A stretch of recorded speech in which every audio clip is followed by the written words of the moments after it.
Supersized boost for Western Massachusetts from a supercomputer complex. That's the big news tonight in Holyoke, Massachusetts. It's an old mill city where 5 universities now want to build the most powerful computing facility in New England. Our business reporter Peter Howe is here now with more. Peter. Yeah, good evening, Latoya. You know, Holyoke is the classic old New England city that was built on water power in the 19th century, mills. Of course, we all know what has happened to manufacturing in New England since then, but Holyoke still has hydropower running electricity, and that cheap electricity is playing a key role in it becoming a launching pad for a major 21st century innovation.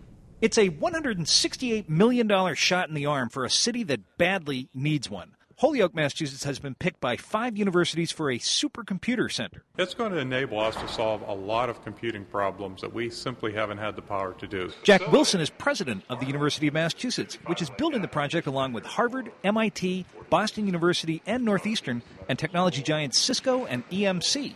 On Monday, they picked a location in Holyoke on Bigelow Street by Industrial Canals. It's the former home of Mastex, a maker of military and industrial fabrics like car airbags that shut down last year. It's expected to take 2 years to turn the Mastex site into a supercomputer center.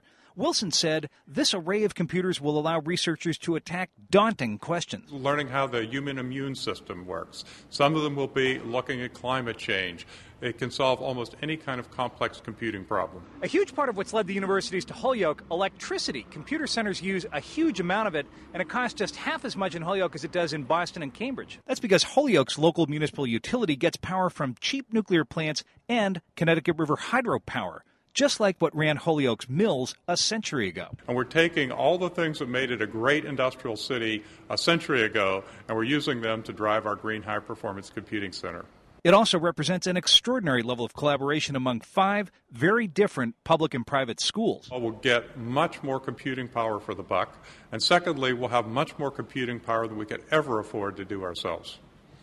And of course, you may wonder, how is it the universities in Boston could base a computer center out in Holyoke? The answer is, once again, Holyoke's location at the intersection of the Mass Turnpike and Interstate 91, both of which have major fiber optic telecommunications lines. So there will be bits and bytes shooting their way back and forth from Cambridge, Boston, and around the UMass system to that data center in Holyoke when it opens, hopefully 2 years from now. Latoya? Okay, Peter, what about job creation? Any numbers there? You know, they're expecting potentially up to a couple of hundred construction period jobs, but when this is all done, it's really going to be much more a building filled with $80 or $90 million worth of capital equipment. There may be a couple dozen jobs directly linked to the site. There is, of course, a lot of hope in Holyoke, though, that you take this and it becomes the nucleus of a new computing neighborhood right in that area. All right, Peter Howe, thank you for the story.